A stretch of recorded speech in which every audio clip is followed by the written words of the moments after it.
There are two UCLA players that could take the Bruins farther than Daimar even could in March Madness. Who are they?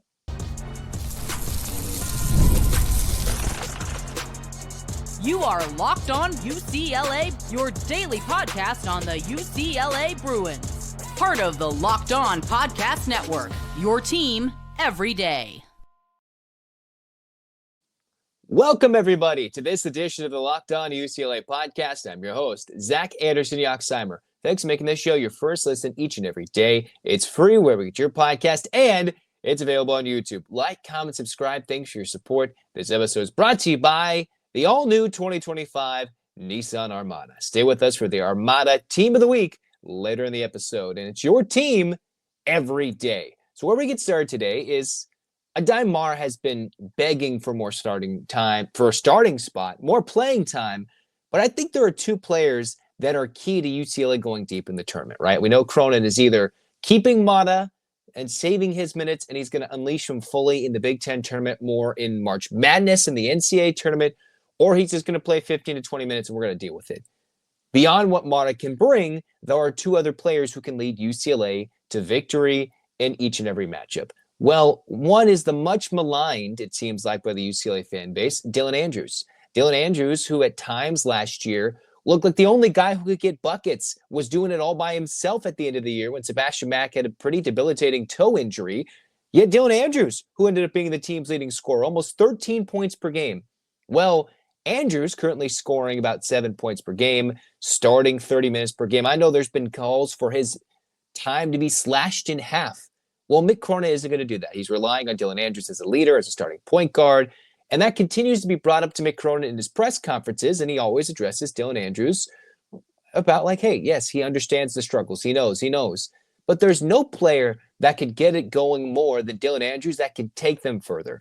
We know Sky Clark can shoot. We know what Mac brings. Kobe Johnson, who I'll talk about in a moment, is one thing. Tyler and Eric Daly Jr. are two guys we know what they're always going to bring. But Dylan Andrews is a guy that could bring it more than we realize. He averages twice as many minutes as Adai Mata. And if you didn't realize this, Mata, for all that he's brought to UCLA lately, for all that he's brought with him dominating that Wisconsin game, he is very low on the totem pole in terms of scoring points per game on this UCLA roster. Dylan Andrews averages more points per game than the likes of Adai Mata. I didn't really realize that. It makes sense. But technically, over a grand season's worth of statistics, as much as Mata is important and he must get more minutes, Andrews can bring a significant impact if he gets hot. Did you know that when Dylan Andrews makes 2 threes in a game this year, just two or more, UCLA is 8-0. So a good indication when UCLA is playing well is when Dylan Andrews plays well. It doesn't always work with the assists, but if you look at all these games that UCLA has lost, generally, you can kind of point out it's been a bad game for Dylan Andrews shooting the basketball, or he's had 3 turnovers in the game. I know when UCLA went east after the Michigan home game, he was dealing with a bit of a flu bug, the pre-norovirus that went through the UCLA team. But UCLA, when they get an unleashed Dylan Andrews, he could be as good as that time when he scored 31 points in a victory over Oregon State in the Pac-12 tournament first round and was almost leading UCLA back against Oregon, the team who eventually won the Pac-12 tournament that year. When Andrews is unleashed, when he takes that next level, he can be spectacular. In my mind, of the players who made the biggest buckets this season in close games, in daggers late, I would put Dylan Andrews among that upper tier. We've seen the Mac attack. It hasn't worked. Eric Daly Jr. hit the game winner over Michigan State. Okay. But Dylan Andrews banked in the miracle 3 against Oregon when the play went awry and he made something happen out of nothing. And then when he was having a subpar shooting day, this leading scorer was out for UCLA, Tyler Bilodeau, against Washington on the road. Huskies put forth a little charge late, even though Mata was scoring buckets. Even though Mata was scoring buckets, what UCLA need? A Dylan Andrews 3. So he is one of those guys that if he can get red hot, we know the Mac attack can come at any time to get the fouls and the free throws, but in the late game scenarios, Andrews has the ability, I think better than the other guards available for Mick Cronin, to hit the 3, get to the cup, and pull up with the mid-range. And when he is hitting his mid-range jump shot, he is one of the best UCLA scorers that is on the floor from that spot on the floor, right? You know, Clark can score, Matt can get to the line, get to the lane, but that mid-range jump shot is what makes Andrews so dangerous. And if he's not hitting it, if it's not going in, if he's jacking up too many threes, the work in the offseason was to improve his three-point shooting average, which, interestingly enough, is much worse than Sebastian Mack. And Sebastian Mack didn't even shoot 30% from three last year. Now, Mack hasn't taken as many. He's taken a couple per game. Andrews, though, he either makes 2 threes a game, UCLA wins, generally means a good shooting night for him, or when he's aggressive, playing under control, that leads to another successful UCLA night. So when he plays well, as Cronin said in his latest press conference, UCLA unleashes another level. Just like when Mata's in there and the Bruins feed in the basketball, I think a sneaky late-game weapon that teams wouldn't game plan for would be Dylan Andrews, who's made multiple game winners in his UCLA career. In my count, he's made 2 and then a dagger against Washington late. I wouldn't bet against him, but he does need to pick it up. Speaking of another guy I'm highlighting, I mentioned him earlier, Kobe Johnson. If you would have looked and said, who is the 4th leading scorer on this UCLA team with a lot of scores? All right, Bilodeau was expected to be up there. Daly Jr. has been quite a surprise, been very important. Sebastian Mack last year, we expected this, and I'd say he's playing even better this year. The 4th leading scorer, it's not Sky Clark, who put up buckets in Louisville. It's not Dylan Andrews. As much as we want to give love to Lazar Stefanovic or Armada, it's Kobe Johnson. And the thing that UCLA needs from Kobe Johnson is consistency and staying on the court. Now, it hasn't always been the case. He's not exactly the Adem Bona, where he gets into foul trouble, gets himself hot-headed, or some, cheap fouls reaching in that some of the UCLA players tend to get, swiping after the basketball, going after the deflection hustle bone. But Kobe Johnson has become an imperative part of UCLA's rebounding success, because the Bruins are not one of the best rebounding teams in the country.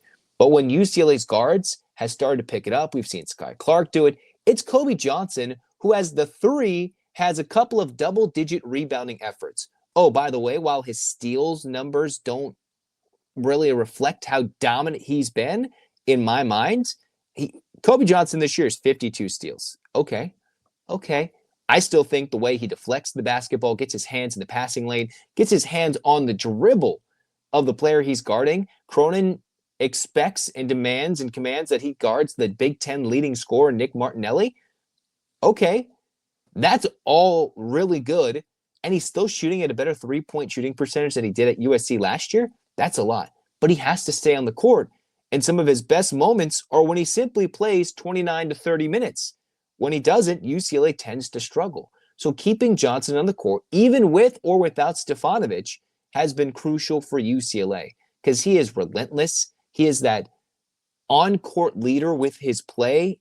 And Cronin talks about what he needs out of his team. Competitive, just greatness, competitive spirit on the court. The player who embodies that the most is Kobe Johnson, right? He doesn't need to score, although whenever he hits his threes, even if it's not efficient, he has done so almost when UCLA needs a 3, it's right there with a hand in his face, and he's firing up the crowd. Okay, cool. But then when the reboundings need to be picked up, he's averaging 6 rebounds per game, and I actually shorted him one. He's had 3 double-digit rebounding efforts, 11 against Nebraska, 13 against Penn State, 13 against Ohio State. That's him as the 3. On some teams, he might be playing the 2. In the lineup for very short stint against Northwestern, he played the 4, but that's impressive rebounding numbers. Think about that for Kobe Johnson. His ability to make a difference scoring-wise, rebounding, defensively, and oh, by the way, what do Dylan Andrews and Kobe Johnson have in common? If you looked at the stat sheet for UCLA, the 2 leading players for UCLA in assists are Kobe Johnson and Dylan Andrews. And their turnover numbers are pretty similar, 90 assists to 44 turnovers for one, 90 assists to 46 turnovers for the other. So both players are crucial in facilitating the Mick Cronin-led offense, some of which we've complained and discussed needs to be a lot more to a Armada, and some of which is, hey, they can get it going themselves while setting the tone with their energy and their leadership, right? Kobe Johnson, the transition from one bitter rival to now UCLA in a 1-year stopgap, Mick Cronin's most coveted player arguably in the portal with Kobe Johnson being available. And then you got Dylan Andrews, the highly thought after leader in Mick Cronin's mind, right? The guy who we think of, hey, this guy was supposed to take that next level up in year 3 and just has it in Dylan Andrews. Those are 2 players who need to step up. And now we don't need a 30-point effort from Dylan Andrews. That's not what this team needs. But if he hits a couple of threes, okay, that generally leads to a double-digit scoring effort, because over the course of the season, Andrews has hit the most clutch shots, in my opinion. And for Dylan Andrews, he's also, when he shoots and makes 2 threes, undefeated. Cool, UCLA is. Kobe Johnson staying on the court, bringing that competitive spirit that sometimes Cronin thinks his entire team lacks. Him being on the court, how can the rest of the other 4 players on the court when Kobe Johnson is there not just replicate his energy and effort and enthusiasm for the game? So as much as a Damara makes an impact, Andrews averages more points per game, has the ball in his hands a lot. Kobe Johnson has his hands on the ball from deflections, rebounds, passes, shots, everything. Those are 2 players that have the ball in their hands the most, and those are the players UCLA needs to step up even more. Kobe Johnson hasn't necessarily had a downtick necessarily, but after 4 to 5 straight double-digit scoring outputs, his numbers are to 5 to 3 to 3 in the last couple of games, right? Give or take a couple of points there. So I'd like him to get back to double-digit scoring and also continue that effort, because that's what UCLA needs to go deep in the tournament. Because if they decide to go undersized in the paint at times with no Mata, no William Kyle, then Kobe Johnson's got to make up for it defensively while staying on the court. And as much as Dylan Andrews might just frustrate the heck out of a lot of UCLA fans, him being unlocked in this next 2-week stretch, this next 3 to 4 week stretch, could be the difference between a dream March run that we're talking about this UCLA team into April, or an early exit and we're like, what could have been? Those are the 2 keys. What is, we're going to talk about next. USC had a big win against Washington. How does that help UCLA? It does a lot. And how does that set up the Big Ten tournament? Well, I think UCLA's got to get some revenge in the Big Ten tournament, at least in the first round. We'll talk about that next on Locked On UCLA.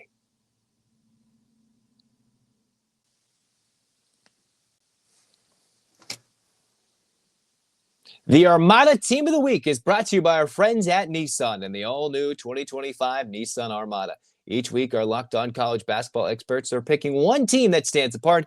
From top-seeded stars to unexpected upsets, these guys showcase the strength and sheer power needed to push their team forward. This week's Armada and clear-cut Team of the Week is the Houston Cougars.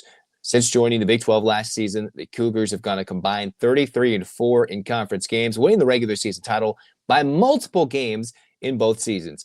There is no team in college basketball that more capably embodies the rugged Armada than Kelvin Sampson's squad. Houston's tenacious defense leads the nation in fewest points allowed per game for the second straight season. When it comes to the Nissan Armada, they say go forth and conquer, and that's exactly what the Houston Cougars have done here. It's clear that our Team of the Week is out here ready to conquer the road ahead with confidence, just like you are in the all-new Nissan Armada or any of the Nissan outstanding vehicles. Take out the Nissan Armada, Rogue, or Pathfinder and go find your next big adventure. Shop NissanUSA.com.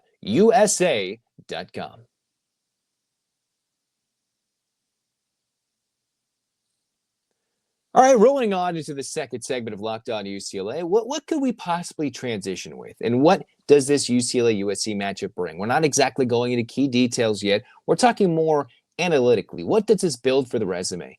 USC even up the record at 15-15, a huge blowout victory over Washington. What does that mean for UCLA?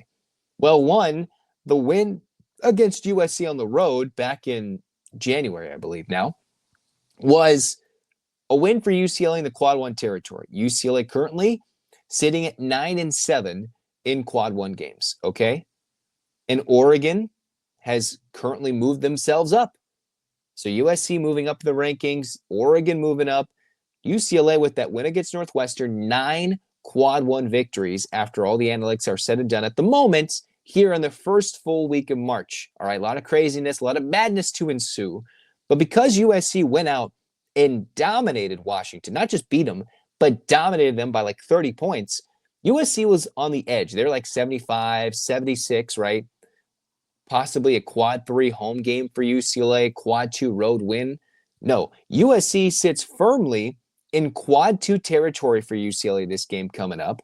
And that win at USC even looks more impressive if you look at based on a committee. If they go on a blind resume test, I've already talked about this in the last Locked On UCLA episode. The 9 quad 1 victories is tied for third most in the country. That includes Oregon's early long list of wins in that Thanksgiving week tournament, the Players Era Festival tournament, whatever it's called. They had a lot. They only had 8 at the moment. UCLA has 9, including 2 big wins over Oregon. Interesting.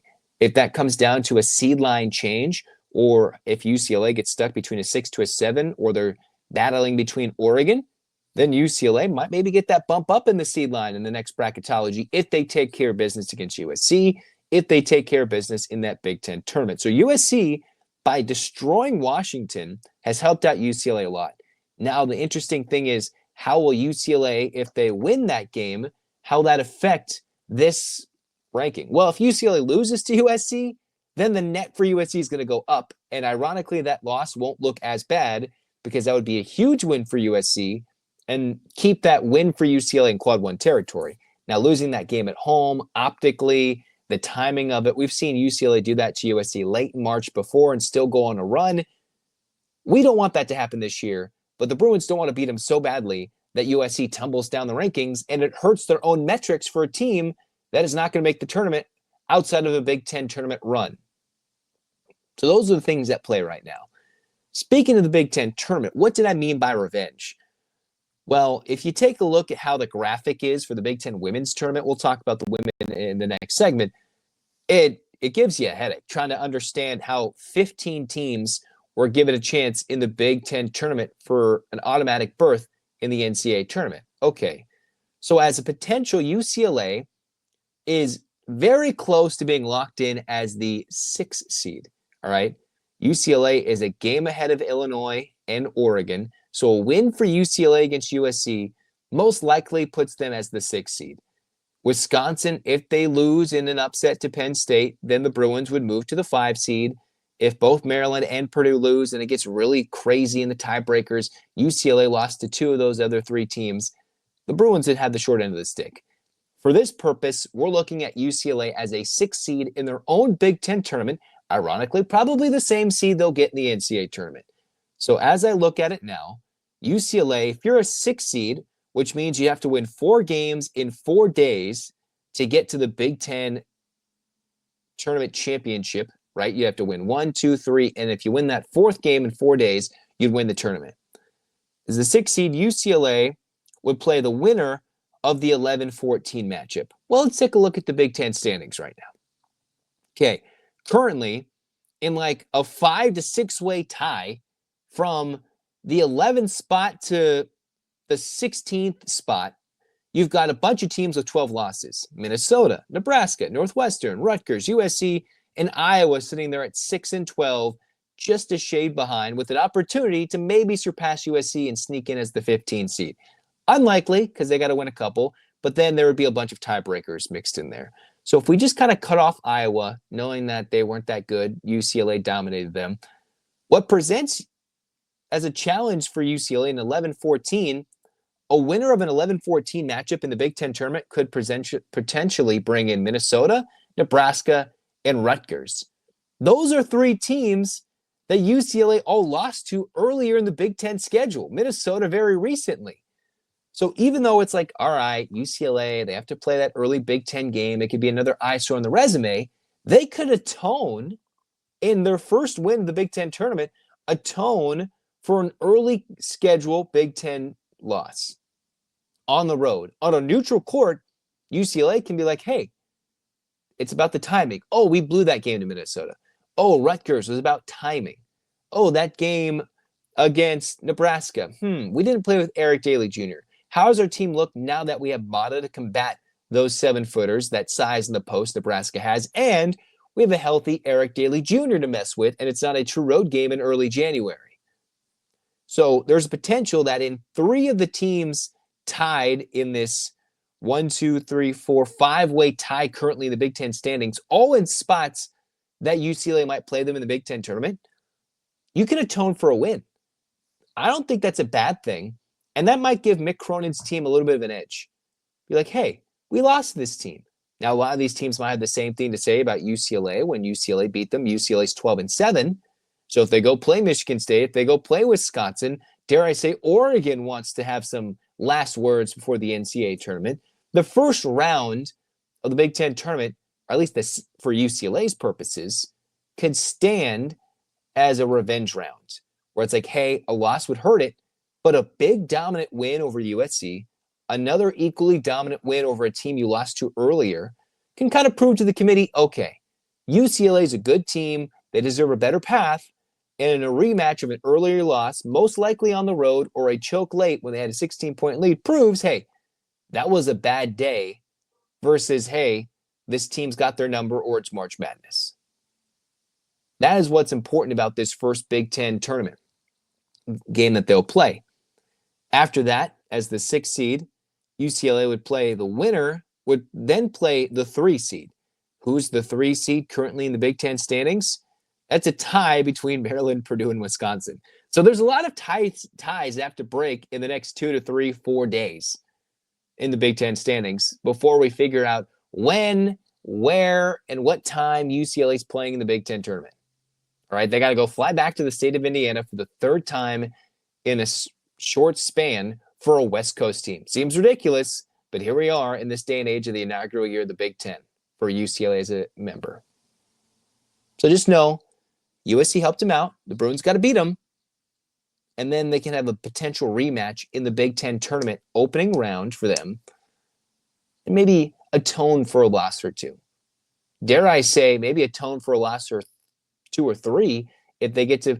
The ultimate goal, I think, for UCLA would be they could play a team they lost to at the bottom of the standings, play maybe a Maryland or Purdue that is the 3 seed on a neutral court and prove they can compete. And then you go to the semis, maybe you get Michigan, and there's a chance UCLA plays 3 teams in a row, 1 or 2, that they've already lost to. You win that game on a neutral court, that really could impress the committee in a last-second seed shift to bump UCLA as a higher Big Ten seed as opposed to a lower one. That's the optimism speaking. And the entertainment value of a Big Ten conference tournament that's going to have 15 teams in it. Now we move on. What's the Big Ten women look like? What's their one goal? What's their one goal? Well, what Adrian told the Rocky in Rocky 2. Win. Win.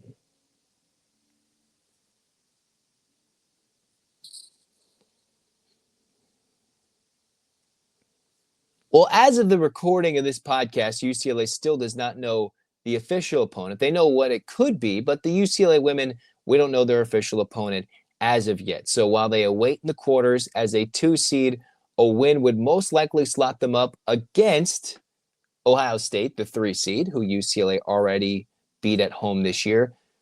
There's only one goal. There's only one goal UCLA has in mind. Now, I've talked about this team has the potential destiny to go deep in the tournament, to go for a national championship run, go for a Final Four run, none of which has happened in the NCAA era of women's college basketball for UCLA, right? They won a pre-NCAA era national championship. They're trying to get that history rewritten, but until that happens, UCLA, they're still looking for that first deep tournament run in the NCAA era of women's college basketball. But it starts with maintaining your 1 seed. UCLA embarrassed on their home floor. I've seen the reports by the Daily Bruin. I've seen Bruin Report Online talk about the embarrassment of their own home arena, the home part of UCLA athletics, dooming the students, not allowing them into the building against USC, whatever they screwed them. Now UCLA's got to atone for all the mistakes on the court, off the court, everything, by going into the Big Ten tournament, beating USC in the final, getting that Big Ten tournament crown, and looking for the confidence and that boost going into the NCAA tournament. Because if UCLA falls short once again, earlier than the championship round or to USC for a 3rd time in just a month, it seems like, then UCLA, I'm not sure if the committee would put them on the 1 seed line. Now, if you look at South Carolina, UCLA has to be above South Carolina. If Texas goes on a run, that would be a fun debate between those 2 teams. I'd like to say UCLA is better than Texas, but there is a real possibility that Corey Close's team could find themselves slotted as a 2, despite being the 1 seed and unbeaten for longer than anybody in men's or women's college basketball. And yet they might be a 2 seed in the tournament after being the number 1 overall team in the country and undefeated for the longest part to start this season. The only way to do so is to win this tournament. They need the tournament more than the men's team needs to win the tournament. They need it. 1, for confidence. 2, to beat USC. All right? Sometimes you say, oh, they live rent-free. No. There is a short list of contenders in this women's college basketball tournament. USC is one of them. UCLA is one of them. South Carolina, because of the coaching and them being the national champions last year, one of them. You could throw in maybe those little outliers in LSU, TCU. Texas is certainly in there. UConn's in there. NC State with some big wins is in there. Notre Dame, of course. And maybe I've forgotten a team or two, but there's not a long list. And they've seemingly beat each other. In the Big Ten, they're relying national championships hopes on UCLA and USC, and they're just going to piggyback. Oh, hey, we're Big Ten national champs because UCLA and USC came to the conference. They're the cream of the crop, and to beat the best, you have to be the best. And to be the best, you got to beat the best.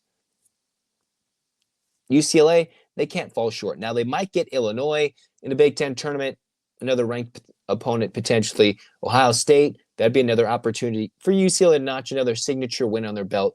If any of those teams, Notre Dame, Texas, South Carolina, if those teams fall off, if UConn, dare I say, gets upset early in their Big East tournament, then maybe UCLA could find themselves already solidified as a 1 seed.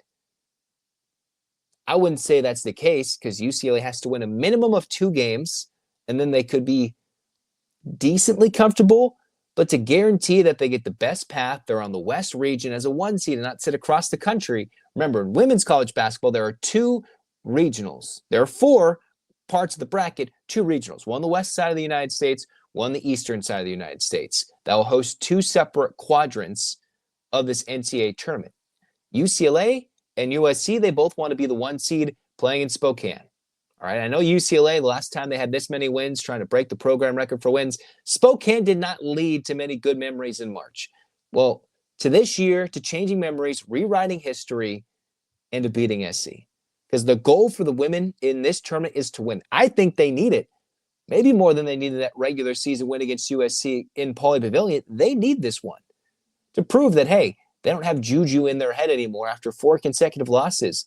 To prove that, hey, when the going gets tough, when they have to play a lot of games in a row, teams that they're going to play for the second times in the season where their game plans might have shifted to deny Lauren Betts the basketball, it'll be interesting. UCLA has played one team twice, and they lost to them both times. And I hope the game plans aren't going to impact UCLA as much, where they're hopefully coaching can lead them to victory, and their game plan can lead them to more dominant victory than just simply relying on talent this early in the Big Ten tournament. I want to see adjustments. Maybe not give away everything, but showcase that they're learning that they don't need to just force feed Lauren Betts every single time and rely on jacked up shots from the outside and poor passes inside that keeps the game closer than it should be. If that doesn't happen in the first couple of rounds of the Big Ten tournament, then UCLA's figured it out and gotten back to their winning ways. If not, then UCLA might be looking at a unfortunate early exit in the NCAA tournament. Not the first round or the second round, but last year, that team was much better than the Sweet 16 finish. Had them pegged for a Final Four potential, and yet they finished in the Sweet 16. It's deeper. Women's college basketball has gotten a lot deeper in terms of upset potential, but UCLA is in that contender list. And to do so, win this tournament, and it'll get all the confidence in the world going into the NCAA tournament. And until next time, hands up, Bruins fans. 8 clap time, baby. And 1, 2, 3, 4, 5, 6, 7, 8. UCLA. UCLA fight. This has been Locked On UCLA. Like, comment, subscribe, download. Zach signing off. Go Bruins.